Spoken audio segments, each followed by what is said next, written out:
Au nom du Père et du Fils et du Saint-Esprit. Amen. Béni soit notre Seigneur Jésus-Christ, béni soit la Vierge Marie, la maman de Jésus, et aussi notre chère maman. Chers frères et sœurs, nous accompagnons Marie de Madeleine devant le tombeau de Jésus. Elle est en larmes, elle cherche Jésus, et les anges lui disent, il n'est pas ici, il est ressuscité.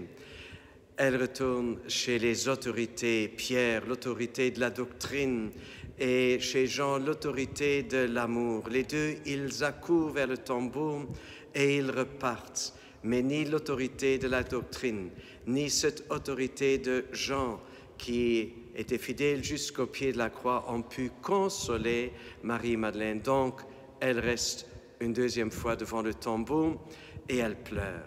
Et les anges lui disent, « Femme, pourquoi pleures-tu » Elle se penche dans le tombeau, elle voit qu'il est vide. Elle se retourne et elle croit voir le jardinier. Alors, elle dit au jardinier, « Si tu as enlevé mon maître, dis-moi où tu l'as mis. » Et il lui avait posé la question tout à l'heure, « Femme, pourquoi est-ce que tu pleures? Qui est-ce que tu cherches ?» Et c'est évident, elle cherchait Jésus avec son cœur. Et elle sera consolée. Elle va voir Jésus.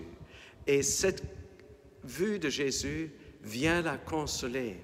Et cela trouve son expression lorsqu'elle revient chez les disciples en leur disant « J'ai vu le Maître ». La consolation ne consistait pas à vouloir retenir Jésus. Il lui avait dit « Ne me touche pas, ne me retiens pas, puisque je ne suis pas encore monté vers mon Dieu et vers votre Dieu. » La vraie consolation pour elle, c'était d'avoir vu vivant, d'avoir vu en santé, on dirait maintenant en pleine forme, en pleine vigueur, Jésus, et que la mort n'avait plus d'emprise sur lui. Voilà l'amour, voir que notre aimé, notre bien-aimé, qui nous tient à cœur, qu'il va bien. Voilà un grand amour, un profond amour.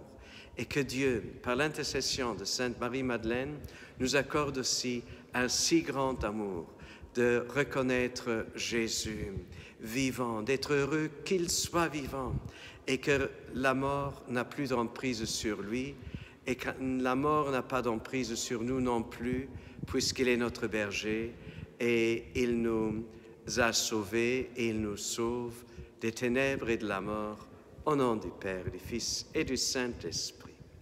À nous tous, une bonne et une sainte journée.